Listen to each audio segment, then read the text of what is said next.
Hi guys, this is Kuya Eman, ang inyong IT na introvert.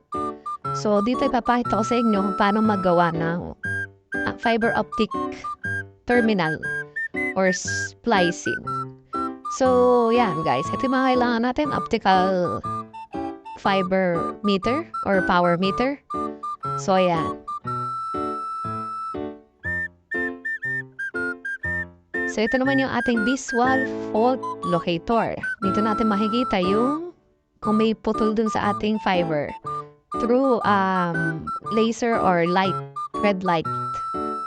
So mamaya makikita nyo guys kung paano to. So ito naman yung ating fiber clever. Dito natin hihiwain yung fiberglass ng ating fiber optic. So ayan guys. So ito naman yung ating lalagyan ng alcohol. Pangpunas din sa ating fiberglass. And then ito naman yung panuhat natin kung saan natin ikakat yung ating fiberglass. So ito SC connector, ito yung makikita nyo sa dulo guys.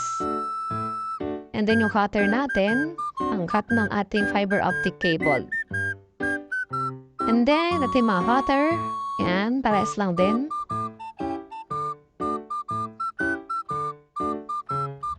Yan, pangkat natin yan guys. So ito naman yung isa sa mga importante yung fiber optic cable kasi dito tayo magagawa. So ayan, single core lang yan guys. So dito na nga tayo guys, susubukan na natin or magkikreate na tayo. So kailangan lang natin guys is cutter. Yan, kailangan natin siya cutter guys. Paghihiwalayan kasi natin yung parang alambre or ang minsan ang tawag to is messenger. And then yung fiberglass natin, paghihiwalayin natin siya. So, ihiwain natin siya dito, guys.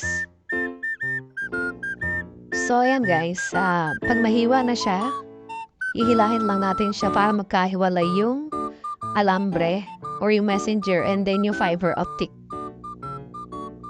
Yan. So, yung malambot, yun yung kailangan natin. And then yung matigas, yung tatanggalin natin, guys. So, ayan.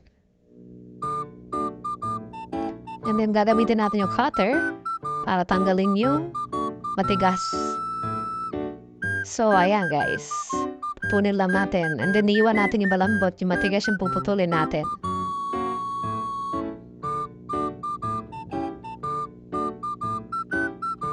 So, ayan guys. Yung malambot nang natira. Guys, please like, share, and subscribe. And follow na rin yung page natin. And then, eto na guys, yung cutter natin. So, may panukat siya. Ipapasok lang natin siya guys. Dahan-dahanin lang natin. And then, i-eksakto lang natin doon sa part na yun. Yan, sa buhit. And then, i-push natin or repeatin na natin. And then, hilahin natin siya guys. Para lumabas yung kanyang fiber. Yan. Makikita nyo single core siya guys. Pero may balot pa yan guys na fiber dun sa ating glass. Tatanggalin pa natin yun sa pamamagitan nito. Dati kasi cutter ang ginagamit minsan napuputol ka agad.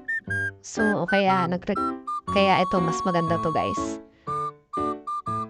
Mas ano siya, mas accurate, hindi ka agad napuputol. But before that guys, kabit muna natin to. Ito yung parang magiging pattern natin. Kasama siya na SC connector guys. Kapag bumili kayo. So ayan. I-lock na natin siya ngayon. So okay na guys. So guys, yung pattern nung kinabit ko kanina is dapat lang yung naharap sa atin. So gagamitin na natin to guys.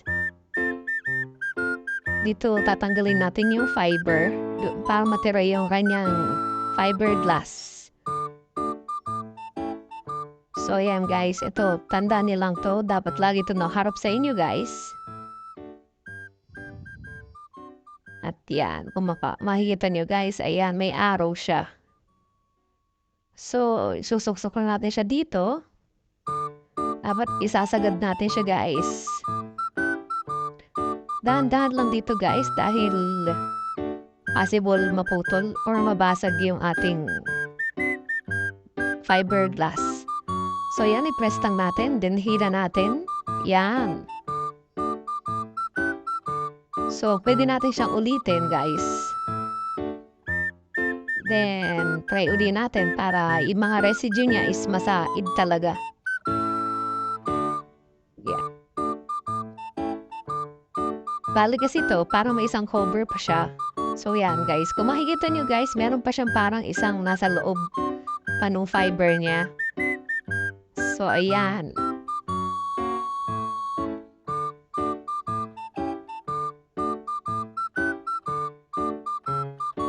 And then, kumuha na tayo ng alcohol sa ating alcohol bottle.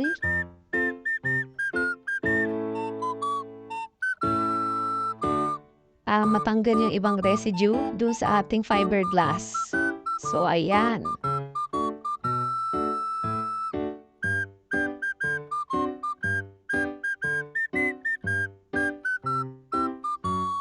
And then, punasan na natin.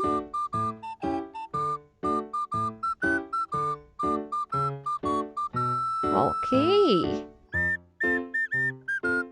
So, ayan guys, puputulin na natin siya sa pamamagitan ng ating fiber cleaver.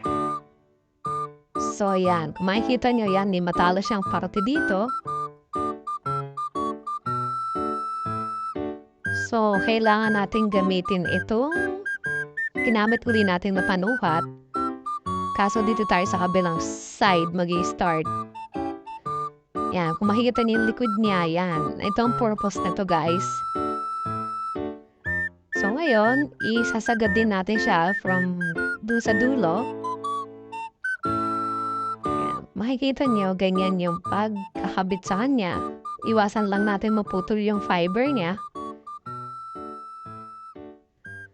So, yan. So, ipasok lang natin siya dito.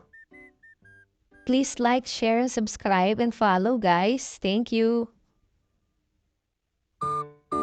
So, ayan lang. Yan, ipapasok natin. Tandaan nyo guys, yung arrow na nakalagay dito is lagi nakaharap sa inyo guys. So, ayan. Ngayon, putulin na natin siya. Yan, make it sure lang na nakabit ng maayos. Yan, hawakan lang natin kasi natatanggal siya. Then, ilagay na natin siya dito. Yan, isasagad natin siya dun sa parang dulo niya. And then, yan, makikita niyo, inulit-ulit ko siya. Then, isasara natin. Then, ipupush lang natin yung parang pinakang blade niya sa baba. Kung mapapansin niyo, ayan.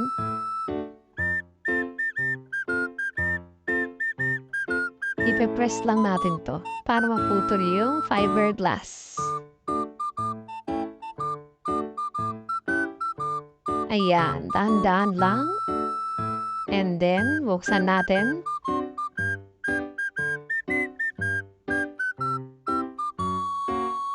At yan guys, naputol na ang ating fiberglass. So, iwasan lang natin to guys. Pwede itong makabulag or maka-aksidente sa atin. Or pumasok sa mga balat natin. Kaya ayan guys, sinure ko na. Tinate natin guys, bago natin itapon. Huwag natin hayaan kung saan man. So, since nahutol na siya, kung mapapansin nyo, yan, may manipis man mahapal sa dulo. Yung mahapal na yan is parang cover pa rin eh. Ngayon kukunin na natin itong SC connector guys. Yan, dyan natin ipapasok yan. Almost malapit na tayo matapos guys. So, buksan lang natin to. Ayan.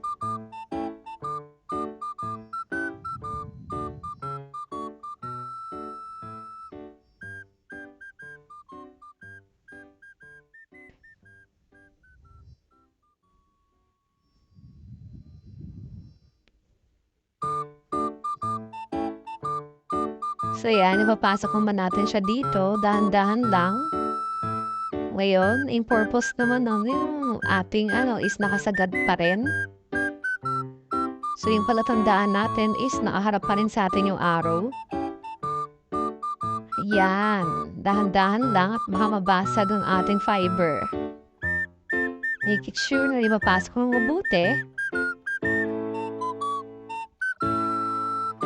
At yan, naipasok na nga.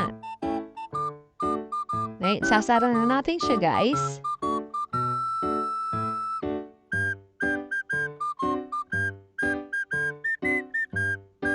So, tilay naman natin ito pataas. At then after is, kukunin na natin siya.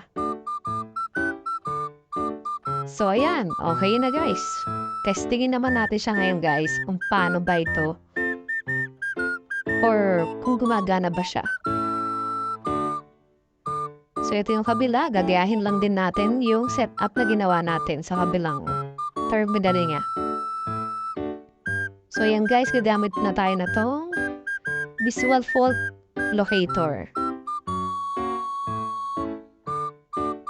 So, ayan. Nailaw siya, guys. Yung red light. Makikita kung may putol yung ating fiber. So, yan, kakabit natin dito. And then, i-turn on lang natin, guys. Then, check din natin yung kabilang dulo kung tatagos siya. Then, on na natin. Huli natin yung kabilang dulo. So, ayan, successful. Lumiilaw siya, guys. Meaning, wala siyang putol. So, ayan, goods na goods na.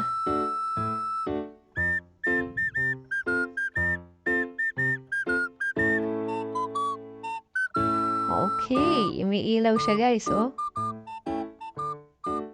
Ayos. So, guys, try naman natin ibang setup. Gagamit naman tayo ng Mediacon para makita natin yung wavelength niya. Oh, maganda yung result sa ating tester.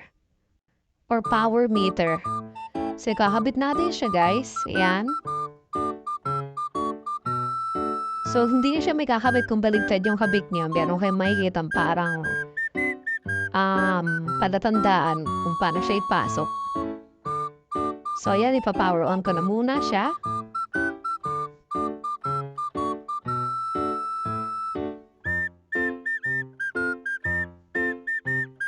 Okay, pagka-power natin, doon naman tayo sa kabila para testing sa ating power meter, optical power meter. So, iset ko lang siya sa 1625 na wavelength. Then, kakabit ko siya dito.